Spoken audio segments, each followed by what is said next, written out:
জয় গুরু পরম প্রেমময় শ্রী শ্রী ঠাকুর আমার তোমার রাঙা রাতুল চরণে জানাই শতকোটি প্রণাম। জগৎ জননী লক্ষ্মী স্বরূপিণী শ্রী শ্রী বর্মা রাঙা রাতুল চরণে জানাই আমার শতকোটি প্রণাম। পরম পূজ্য পাদ শ্রী শ্রী বদ্দার রাঙা রাতুল চরণে জানাই আমার শতকোটি প্রণাম। আজ ইষ্ট প্রসঙ্গে যে বিষয়টি আপনাদের সঙ্গে শেয়ার করব সেটি হলো শ্রী শ্রী বড়মার সোহাগ মিশ্রিত শাসনের একটি দুর্দান্ত কাহিনী আপনাদের সঙ্গে শেয়ার করব। অবশ্যই ভিডিওটি শেষ অবধি শুনবেন। যেহেতু শ্রাবণ মাস, তো বড়মার লীলা প্রসঙ্গ কিছু তো শেয়ার করতেই হবে, তো তার জন্য এই লীলা প্রসঙ্গটি আপনাদের সঙ্গে শেয়ার করছি। শ্রী শ্রী বর্মা সোহাগ মিশ্রিত শাসনের একটি কাহিনী। দেওঘর আশ্রমে দোল উৎসব উদযাপিত হচ্ছে। আশ্রমবাসী বালকবৃন্দ রং খেলার মত্ত। দুপুর গড়িয়ে গেছে। এমন সময় শৈলমা রং খেলায় শেষে স্নান করে আনন্দবাজার থেকে দুপুরের খাবার নিয়ে বাড়ি ফিরছিলেন। শৈলমা ছিলেন ধাত্রী। আশ্রমের সবার কাছে তিনি শৈল ডাক্তার নামেই পরিচিত ছিলেন। যখনকার কথা, তিনি তখন প্রৌঢ়ত্বের চোখাট সবে পেরিয়েছেন। তিনি ছিলেন একটু ক্ষিপ্ত স্বভাবের। তাকে আসতে দেখে বালকবৃন্দ তাকে রং মাখানোর লোভ সামলাতে পারল না। প্রবল চিৎকার, চেঁচামেচি, গালাগালির প্রতিরোধে ভেঙে তারা তাকে আপাদমস্তক রঙে রঙিন করে তুলল। তিনিও ক্ষিপ্ত হয়ে ছুটলেন শ্রী শ্রী ঠাকুরের কাছে নালিশ করার জন্য। শ্রী শ্রী ঠাকুর তখন ভোগের পরে বিশ্রাম নিচ্ছেন। শৈল ডাক্তারের কথা শুনে দশা দেখে বলে উঠলেন, চল তো দেখে আসি কারা এই অবেলা এমন করে রং মাখিয়ে দিয়েছে তোকে। বড়মা ঠাকুরকে নিরস্ত করে বললেন, তুমি বসো, আমি দেখে আসছি।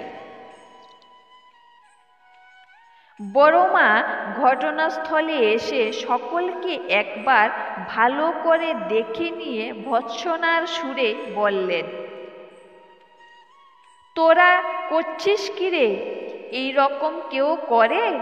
এই অবেলায় চানের পর রং মাখানো এ কেমন ধরনের রং খেলা?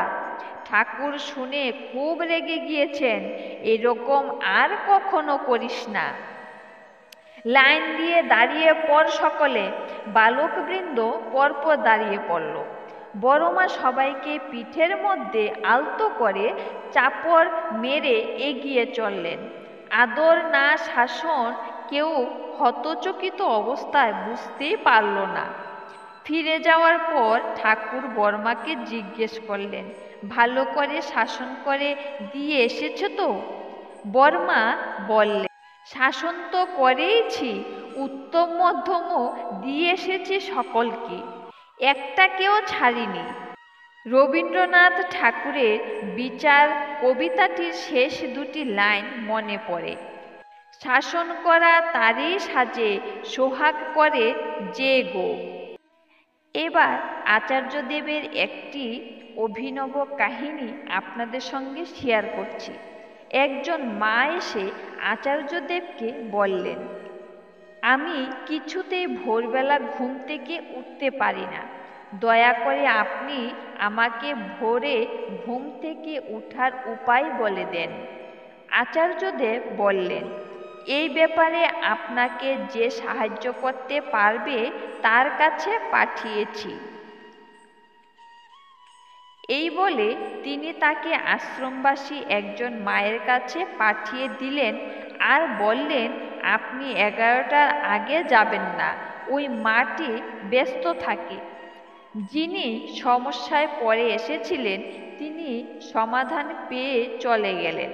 পরে জানা গেল, যার কাছে আচার্যদেব ওই মাটিকে পাঠিয়েছিলেন তিনি নিজেই অনেক বেলা করে ঘুম থেকে উঠেন। আচার্যদেব এক ঢিলে দুই পাখি মারলেন। এই এক অভূতপূর্ব শাসন কৌশল।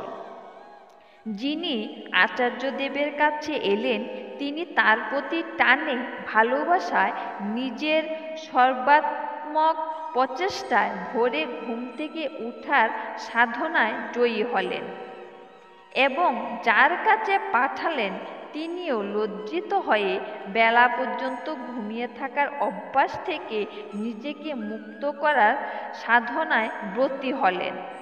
এইভাবে শ্রী শ্রী ঠাকুর, শ্রী শ্রী বর্মা, শ্রী শ্রী বড়দা, শ্রী শ্রী দাদা এবং শ্রী শ্রী আচার্যদেব আমাদেরকে দৃষ্টান্ত স্থাপনের মধ্য দিয়ে শিক্ষা দিয়ে চলেছেন কিভাবে শ্রেয় কেন্দ্রিক জীবনযাপনের মধ্য দিয়ে শাসিত হতে হয় এবং শাসন করতে হয়।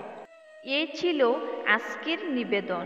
আবারও পরম দয়ালের আতুল চরণে আপনাদের প্রতি প্রত্যেকের মঙ্গল কামনা করে ইষ্ট প্রসঙ্গ আজ এখানেই শেষ করছি। ভুল ত্রুটি হলে ক্ষমা করবেন। জয় গুরু।